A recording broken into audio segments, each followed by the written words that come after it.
It's strange how one moment can change your life forever, how a single sentence can unravel everything you thought you knew. For months, things had been off between us, but I refused to acknowledge it. I kept telling myself I was imagining it. She was just stressed, tired, distracted by work, right? After all, we'd been married for almost a decade. I wasn't the kind of guy who jumped to conclusions, and surely, things didn't change that quickly, did they? That night, I had no idea how much my world was about to shift. The moment we sat down for dinner, I felt the familiar knot in my stomach. It was nothing major, just the feeling that something was off. But the air between us felt heavier than usual. The conversation started normally enough. I asked her about her day, her plans for the weekend, and she gave me one-word answers. I tried to keep things light, but the silence was deafening. It felt like we were strangers sitting across from each other. I tried to shake it off. Maybe she was just tired. I couldn't blame her. She had been working late all week, and we hadn't really spent much time together. But then it happened. The words I wasn't ready for. The words that left me cold and empty inside. Out of nowhere, she looked at me, her eyes serious and distant.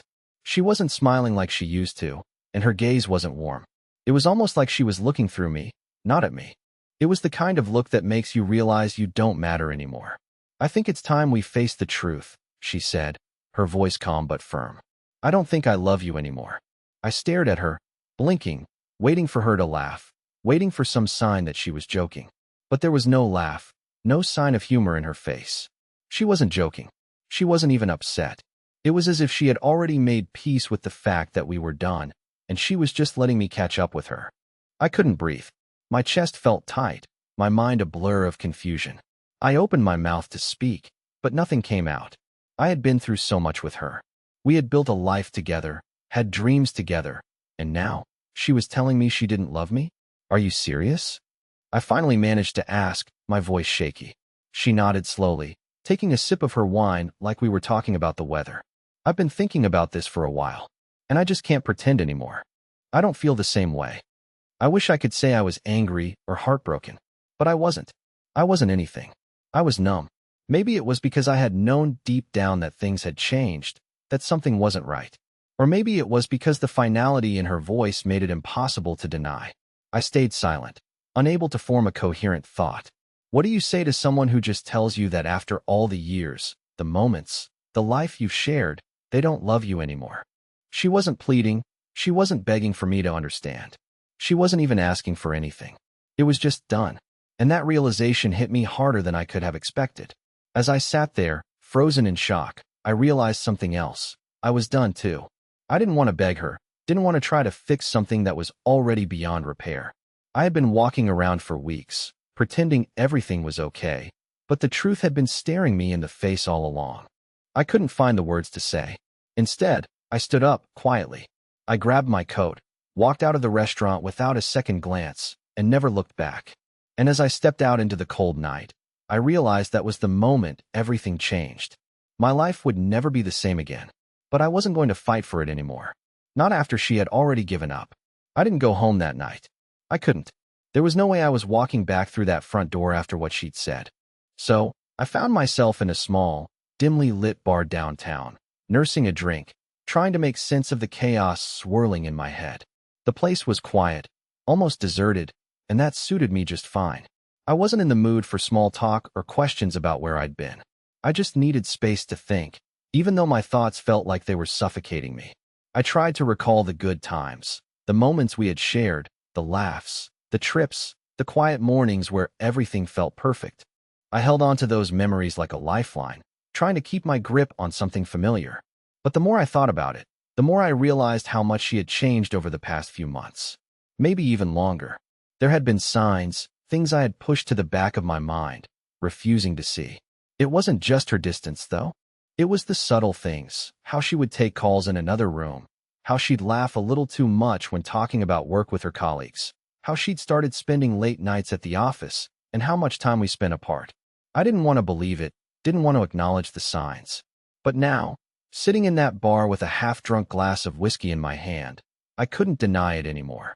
It wasn't just that she didn't love me. It was that she had already moved on, emotionally, mentally, maybe even physically. The more I thought about it, the more I realized how long she'd been pulling away from me. But I had been so focused on making everything work, on keeping the peace, that I missed the red flags. I should have seen it, should have felt it. Maybe if I had, I wouldn't be sitting here alone, drowning in disbelief. I spent hours in that bar, not talking to anyone, just thinking. By the time I left, the city was quiet, the streets almost empty. I felt like a ghost in my own life. The person I thought I was, the man who had everything figured out, had just been torn apart by the one person I trusted most. And the worst part was, I couldn't even be mad at her. Not really. How could I be? She'd been honest, hadn't she? When I finally did go home, it was almost 3 a.m. I stood at the door for a moment, my hand resting on the doorknob. For the first time, I realized that everything inside that house, the life we had built, didn't feel like mine anymore. It felt foreign, like I didn't belong there. But I had nowhere else to go. So I stepped inside. The house was dark, quiet, and cold. She was asleep in our bedroom, the faint sound of her breathing drifting from under the door. I didn't go in. I didn't want to wake her up. I didn't want to face her just yet. So, I collapsed onto the couch in the living room, staring at the ceiling, trying to wrap my head around everything. The silence in the house was deafening. I hadn't realized how much noise she'd made in our lives until it was gone. Now, all I heard was my own breath and the ticking of the clock on the wall. I wanted to scream, to throw something, to break something. But I just laid there, numb. The next few days were a blur. I went through the motions, work, eating, sleeping, but nothing felt real anymore. I found myself thinking about her, about everything we had, and it all seemed so fragile. How could everything fall apart so quickly? How could she say she didn't love me anymore? The pain wasn't as sharp as I expected, but it was deep. The kind of pain that you don't feel right away, but when it hits, it's like a punch to the gut. I avoided her. I didn't know how to talk to her after what she'd said. How could I? The one person I thought I could count on had turned into someone I barely recognized. I had to face the truth. She had already let go. And as much as I didn't want to admit it, I had to let go too. A week passed before we finally talked. I don't remember what exactly led to it, but I remember the look on her face when she sat across from me, her eyes full of something. Regret, maybe? But there was no warmth, no love. Just a coldness I hadn't seen before. "I'm sorry," she said, her voice barely above a whisper. "I never meant to hurt you." I wanted to scream, to demand answers, to ask her why. But instead, I just nodded. There was no point in asking anymore. I had already known. And I realized, as I sat there across from her, that I wasn't the man I used to be. I wasn't the one who had always tried to fix things, to hold on for dear life. I wasn't the one who would beg for love that wasn't there. "I think it's over," I said, my voice steady, the words coming out without hesitation. "I think we both know it's over." And with those words, something inside me broke free. I had finally accepted it. There was no going back. There was no fixing this. She nodded, tears welling up in her eyes, but I couldn't bring myself to feel anything for her anymore. The woman I once knew was gone. The life I once had was gone. And all that was left was the painful reality that I had to move on, too. I didn't say anything else. I just walked out, closing the door behind me. There was no going back, no second chances. The woman I thought I loved was lost to me, and so was the man I used to be. Now, I had to figure out how to find myself again. The days that followed were an uncomfortable mix of numbness and disbelief. I didn't go back to our bed, not after that conversation. Instead, I found myself falling into an endless cycle of thoughts, running over the same moments again and again, trying to find the one thing I missed, the one sign I should have seen earlier. I had always prided myself on being the understanding husband, the one who could read between the lines. But now, I realized how blind I had been. She continued to live in the house, as though everything was normal. We passed each other in the hallways, in the kitchen, without speaking. The silence between us was suffocating. She seemed to go about her day without a care, while I was left drowning in a sea of questions. How could someone just turn off their feelings like that? How could she walk away so easily from everything we built together? I couldn't sleep. I would lay awake at night, staring at the ceiling, hearing the ticking of the clock, and wondering if she was lying next to me, counting the minutes until she could leave again. I had always been the one who gave everything, the one who worked to make the relationship last, but I began to realize she had stopped trying a long time ago. I was holding on to something that no longer existed, and she had already let it go. She had moved on, emotionally at least, while I was still left in the past, stuck in a place I couldn't get out of. A week later, she came to me again, but this time, the look in her eyes was different. There was no coldness, no indifference. This time, there was confusion, a kind of desperate uncertainty.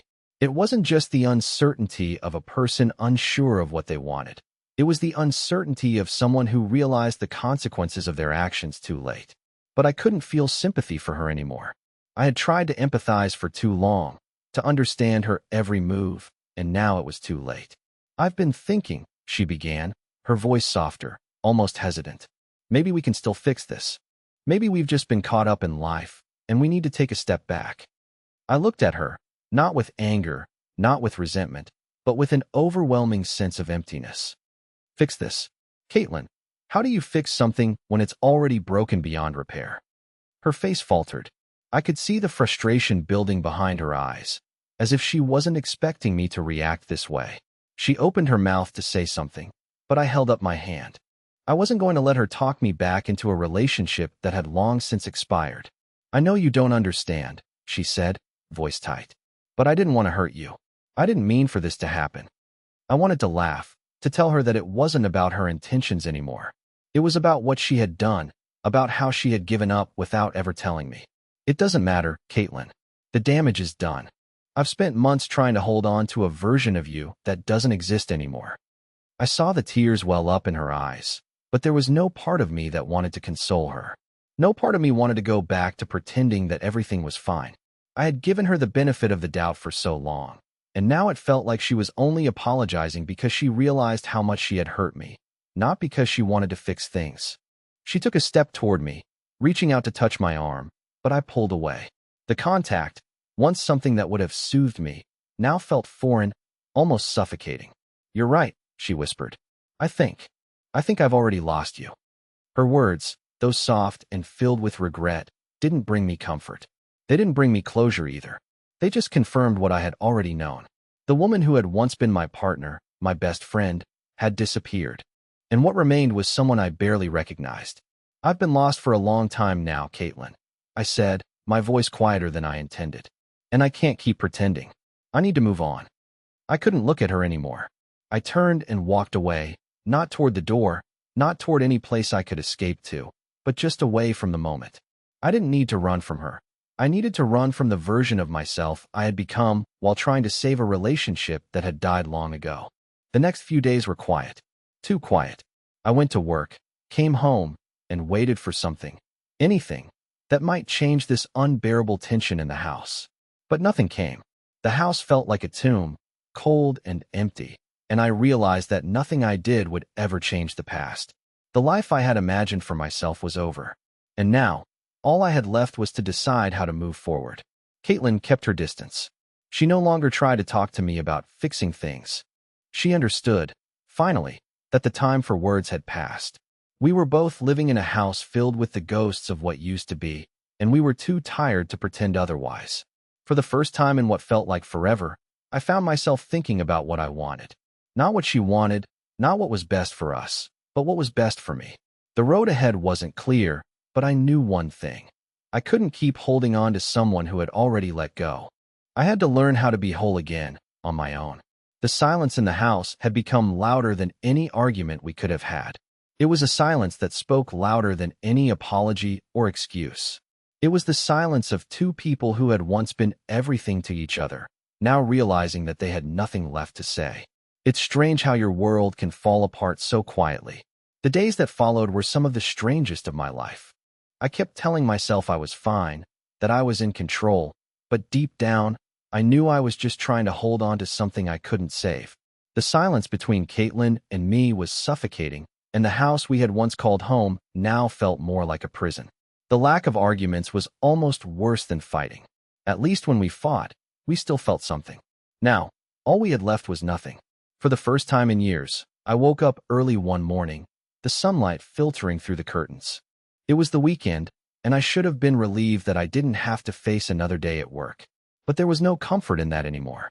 I lay in bed, staring at the ceiling, wondering what the point of it all was. I wasn't even sure who I was anymore. I tried to go through the motions. I got up, made coffee, checked my emails, did the small tasks that filled up the hours. Caitlin was in the living room, staring blankly at the TV, but we didn't speak. It had become routine, like two strangers living in the same space. I couldn't stand it. The emptiness was overwhelming. I thought back to the early days of our relationship, when every conversation felt electric, when we'd talk for hours, completely consumed by each other. Now, we couldn't even make small talk without it feeling forced. But the change wasn't just in the way we communicated. It was in her eyes. There was a time when her gaze made me feel seen, when I was the center of her world. But now, when she looked at me, it was like I wasn't even there. I knew something had shifted, but I wasn't prepared for what was coming. It wasn't until the following Thursday, when I came home late from work, that everything finally came to a head. The moment had been building, but I didn't know how close we were to the breaking point. I had planned to just grab a quick dinner and retreat to the bedroom. But as soon as I stepped into the kitchen, Caitlin spoke. "I think you should leave," she said. Her voice was steady, almost too steady. It wasn't angry. It wasn't even sad. It was as if she had already resigned herself to the fact that we were over. I stopped in my tracks, unsure of what to do, unsure of what to say. It felt like the ground had shifted beneath me, like the floor was about to give way. "What?" I asked, barely managing to get the word out. "I can't keep doing this," she continued, her eyes distant, staring at the counter, not meeting my gaze. "You deserve better than this. I deserve better than this. We've been avoiding the truth for so long. I think it's time we face it." The calmness in her voice made it worse. There was no desperation, no plea for us to stay together, no regret, just resignation. As if she had already gone through all the stages of grief without me, without even giving me the chance to understand what was happening. For the first time, I felt a fire ignite within me. Anger, betrayal, confusion, everything rolled into one. But it wasn't the kind of anger that screamed for attention. It was a quiet, simmering rage, the kind that makes you realize how much someone has taken from you without ever asking. "You think I don't know what's been happening?" I said, my voice low, steady. "You've been checked out for months, Caitlin. I've seen it, felt it, but I refuse to admit it. I thought we could fix this. But there's nothing to fix, is there? You've already made your decision." She flinched slightly at the words, but there was no apology in her expression. Instead, she nodded. "I think we both know it's over. I don't want to keep pretending anymore. I've been unfair to you. I've been unfair to both of us." I wanted to scream at her, to shake her and demand answers. Why now? Why had she waited until it was this far gone? But I couldn't. I was so tired. Tired of fighting for something that wasn't there. Tired of pretending that we still had a chance when I could see, plain as day, that we didn't. Without thinking, I turned and walked out of the kitchen, grabbed my jacket, and left the house. I didn't know where I was going, but I knew I couldn't stay there another minute. The air outside was cold, but it didn't matter. I needed to clear my head, needed to escape the suffocating silence. I didn't go far, just around the block. I wasn't trying to avoid Caitlin, though I wasn't sure if I was ready to face her anymore. I was just looking for something, anything to make the world feel real again. The streets were empty, the kind of quiet you only get late at night. My breath came out in small puffs, and I walked with no real destination, just trying to put some distance between me and the house, between me and her. The thing about these moments is that you think you're prepared for them. You think you can handle the ending, that you'll know exactly what to do when it all falls apart. But you don't. I didn't. And as I stood there, on a cold street corner, I realized I wasn't just walking away from Caitlin. I was walking away from a version of myself that had been clinging to something that no longer existed. The hardest part wasn't the rejection. It wasn't even the betrayal. It was the realization that I had lost myself in the process. I had tried so hard to save something that wasn't meant to be saved, and in doing so, I had forgotten who I was. I don't know how long I stood there, but eventually, I turned and headed back home. When I walked back through the front door, Caitlin was gone. She had packed a bag, and the house, once filled with the sounds of her laughter, was now completely empty. The only sound was the faint hum of the refrigerator in the kitchen and the silence that stretched between us like a chasm I couldn't cross. And just like that, it was over. The house felt like a ghost town after she left. It was quiet, almost too quiet, and every creak of the floorboards echoed like a reminder of the life I used to have. For the first time in years, I was alone. Not just physically, but mentally and emotionally too. There was no more pretending. There was no more fighting to hold on to something that wasn't there. I walked around the empty house in a daze, unsure of what to do with myself. I stood in the living room, staring at the furniture we had chosen together, the pictures on the wall, the little trinkets that once felt like symbols of our shared life. Now, they seemed like remnants of a life I no longer recognized. Everything was familiar, yet foreign, like I was walking through someone else's memory. I couldn't bring myself to sit on the couch, to even touch anything. The stillness in the air was suffocating, and I needed to get out. I grabbed my jacket, my keys, and left, not knowing where I was going or what I was hoping to find. I just needed to be somewhere, anywhere, that wasn't there. I drove aimlessly for hours, my hands gripping the steering wheel so tight that my knuckles turned white. The roads were dark, the city lights blurred by my thoughts. I couldn't escape the feeling that I had been living in someone else's life for so long, that I had lost the person I used to be. I used to be strong, decisive, confident. Now, I was a shell of that man. I didn't recognize myself in the rearview mirror. Eventually, I ended up at a park, a quiet, empty space that seemed like it was waiting for me. I parked the car and sat there for a while, staring out at the stillness of the night. I could hear the wind rustling through the trees, the sound of distant cars, but it felt like I was the only one alive in that moment. I don't know how long I stayed there. Time seemed irrelevant. But eventually, I pulled myself together and drove back home, my mind racing. The empty house was waiting for me, just as I had left it. But this time, something had shifted. The reality of what had happened hit me like a freight train. She was gone. Not just physically, but emotionally too. She had checked out long before she left. I could see that now. The signs had been there. Every late night at work, every time she came home and didn't look me in the eye, every time she laughed a little too easily when talking to someone else. I had ignored it, convinced myself that it was just a phase, that things would get better. But now I knew better. I had been living in a fantasy, a lie I had built up in my mind. And now, there was nothing left but the truth. And the truth was, she had moved on. And so had I, in my own way. But I had to admit something to myself that I hadn't been ready to face. I was no longer the person who fought for her, who bent over backward to make everything work. That person was gone. I wasn't angry. I wasn't sad, either. I was just empty. I had no more tears left to cry. I had no more words left to say. The life I had built with her was over, and there was no going back. As I sat in the silence of that house, the weight of it all settled on me. The life I had imagined for myself was gone, and now, all I had left was the painful task of rebuilding. But how do you rebuild when you don't even know who you are anymore? How do you move on when everything you thought you knew has been shattered? I didn't have answers. I didn't know what came next.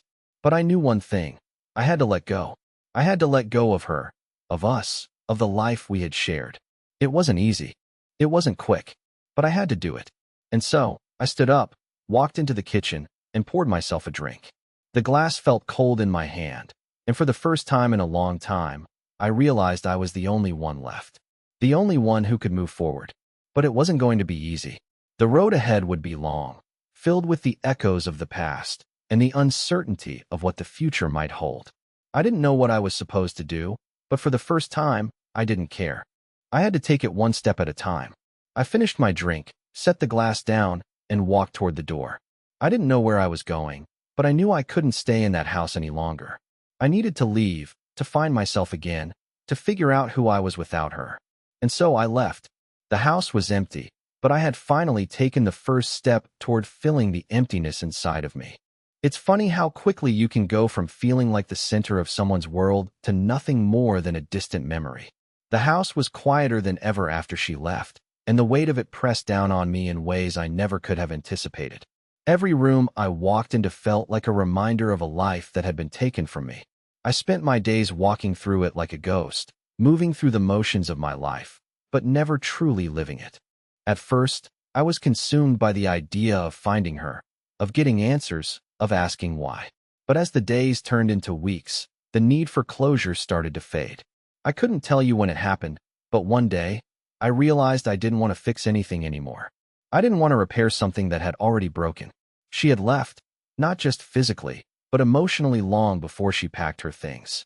The painful truth was that I was no longer the person she needed, the person she wanted. And it stung. I started going out more, trying to fill the void, even if it was just for a few hours. A few friends reached out, but they didn't know what to say. How could they? They hadn't seen the slow unraveling of my marriage the way I had. They didn't know how much of me had been quietly suffocated under the weight of her silence. I wasn't angry anymore, at least not at her, but I was angry at myself for not seeing it sooner. For wasting time trying to hold on to a person who had already moved on. There was one night, about 3 weeks after she left, when I couldn't sleep. I was up, pacing the living room, trying to find something to fill the silence. I hadn't heard from her since that last conversation.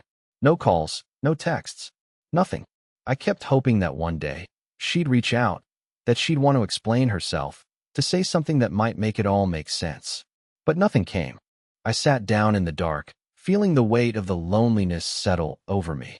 I had spent so many years trying to make her happy, trying to fix things that I never took the time to ask myself.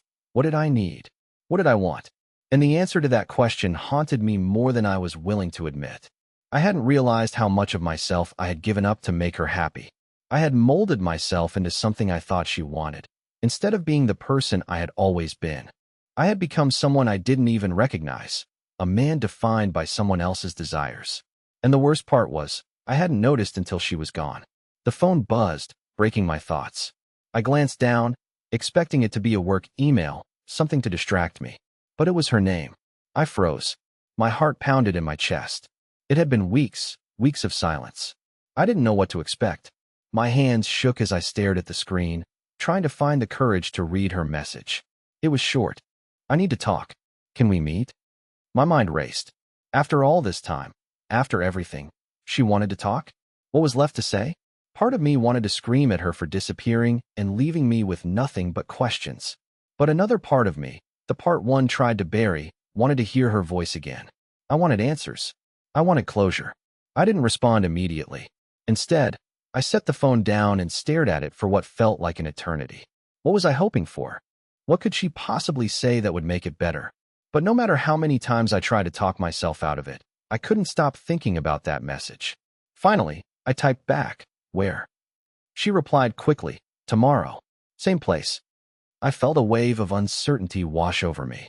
Was this a good idea? Was I ready to see her again? To face the woman who had been my everything, and then nothing? The truth was, I didn't know. But I also knew that I couldn't keep running from this. If I was ever going to heal, I needed to hear what she had to say. The next day, I found myself at the same coffee shop we used to visit. It was the place where we had shared so many quiet moments, so many small victories and simple pleasures. Now, walking in alone, it felt like a betrayal. The familiarity of it all felt like a reminder of everything that had been lost. I sat at the table we always chose, staring at the empty chair across from me. The place hadn't changed at all, but I felt like a different person. I wasn't the man who had fallen in love with Caitlin. I wasn't the man who had laughed and talked for hours over coffee. I was someone else now, someone who had been broken, someone who had learned the hard way that love isn't always enough. And then she walked in. She looked the same, but there was something different about her. The way she carried herself, the look in her eyes. It was like she had already moved on, like she had left the past behind and wasn't even sure she wanted to revisit it. I couldn't help but wonder if this was just an attempt at closure for her, something she needed to do to feel better about her own decision. She sat down across from me, and for a moment, we just stared at each other.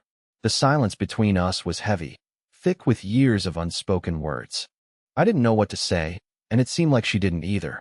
But then she spoke, her voice quiet, almost hesitant. "I don't know where to start," she said, looking down at the table. "I've been thinking about this a lot, about us, and I know I've hurt you. I never meant for it to get this far."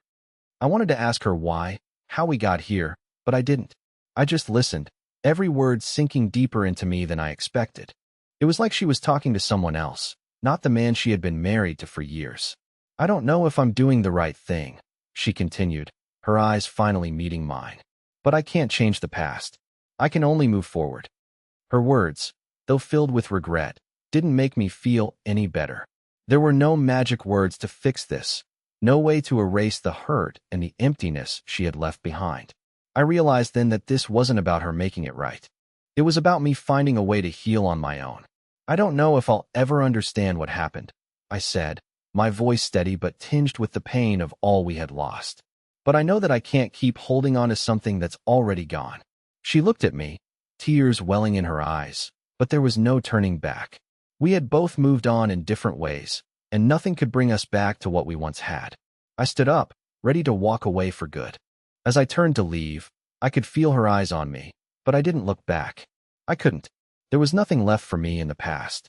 The only thing left to do was move forward. And so I did. The next few weeks felt like an eternity. Even though I had left Caitlin behind, emotionally, physically, and mentally, there was still a lingering presence in my life. The apartment felt like it had been hollowed out, stripped of any traces of who I was. It wasn't just the physical absence of her things, though that was part of it.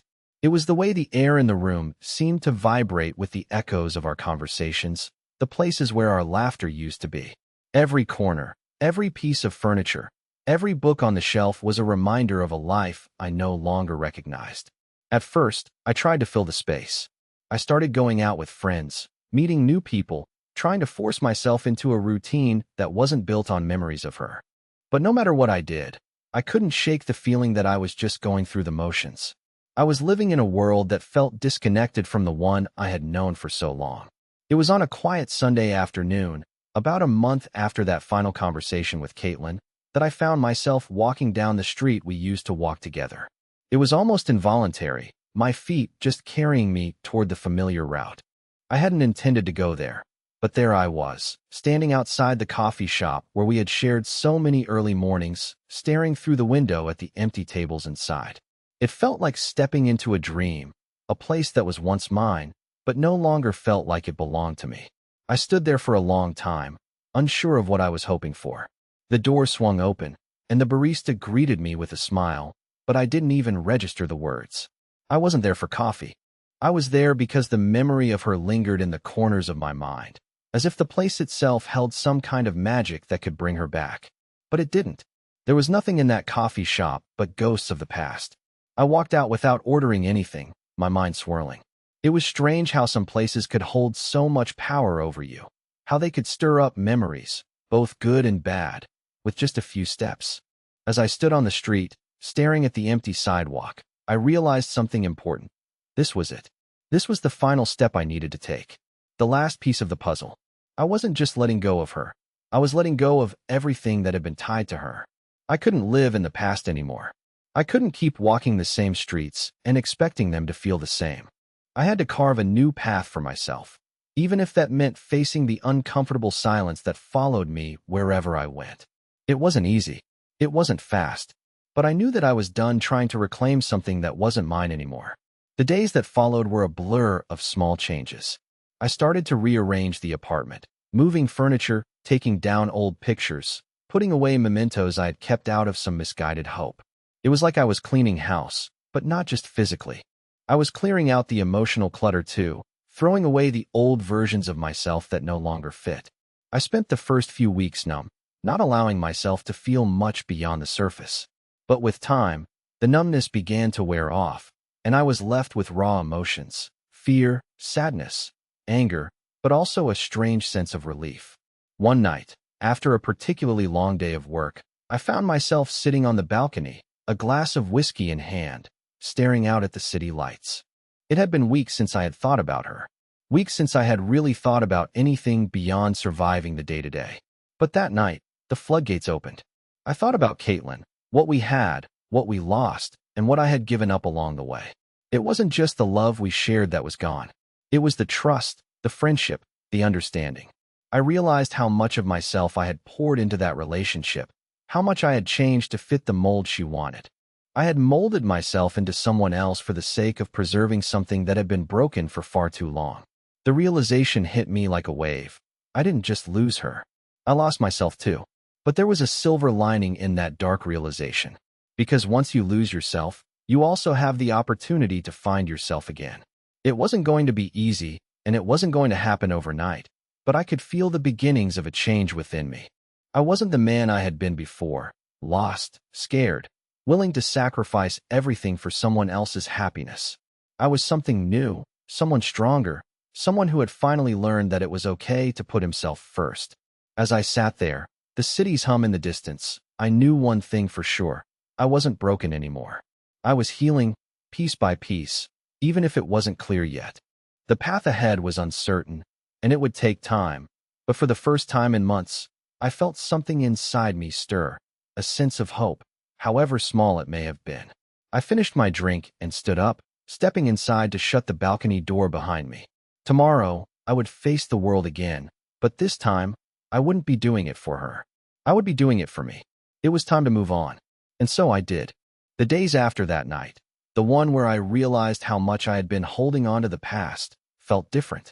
The weight that had been pressing on me for so long, the weight of my old life, started to lift. It wasn't a dramatic shift, but it was there, a subtle change in the way I viewed the world around me. For the first time in months, I woke up with a sense of purpose, even if it was just the smallest spark. I realized that while I couldn't change the past, I still had control over my future. I started to fill the empty spaces in my life, not with things or distractions, but with meaning. I took long walks in the morning, letting the fresh air fill my lungs and clear my mind. I reconnected with old friends I had drifted away from during the years of my marriage. I enrolled in a photography class, something I'd always wanted to do but never found the time for. Slowly, piece by piece, I was rebuilding a version of myself that wasn't defined by someone else's expectations. But it wasn't just the activities that brought change. It was the way I started looking at the world. For so long, I had been caught up in someone else's story, trying to make a life that wasn't mine. Now, I was finally able to write my own story. I was no longer clinging to the idea of a life that had already passed me by. I embraced the unknown, the uncertainty of what came next. And for the first time, I wasn't scared. Months went by. I met new people, not to replace the ones I had lost, but to open myself up to new experiences. And one day, while sitting at a coffee shop, another one, this time with no history, no memories attached, I met someone. Her name was Claire. She was easy to talk to, with a kind smile and a laugh that felt genuine. We didn't talk about our pasts or the mistakes we had made. We just enjoyed the present, the simple pleasure of a conversation without the weight of history. It wasn't a dramatic love story, but it didn't need to be. It was the beginning of something new, something real. The more I spent time with Claire, the more I realized something important. I wasn't searching for someone to fill the empty space in my life. I was finally learning how to fill it myself. I had spent so long trying to make someone else's happiness my own, but now, I was learning what it meant to truly live for myself. One evening, as we walked through the park after dinner, Claire took my hand in hers. It was simple, but it felt different. It felt like the beginning of something fresh, something that was mine to build. I looked at her, and for the first time in a long time, I felt like I was exactly where I was supposed to be. Not because everything was perfect, but because I had come to terms with everything that had happened. I had let go of the past, and in doing so, I had found my way back to myself. Life wasn't perfect. There were still moments of doubt, still days when the shadows of my past crept back in. But I had learned something crucial during those dark times, that healing isn't a straight line. It's a process, one that requires patience and self-compassion. I had spent too long trying to rush it, trying to force things to be okay when I wasn't ready. But now, I was taking it one step at a time, learning to trust myself again. As we continued to walk through the park, the night air cool against our skin, I knew that my journey was far from over. There would be challenges ahead, moments when the past would try to pull me back in. But I was stronger now, more grounded in who I was and what I wanted. I had faced the hardest part, the part where you realize that the life you thought you would have isn't going to happen. But I had learned to embrace the unexpected, to find beauty in the unknown.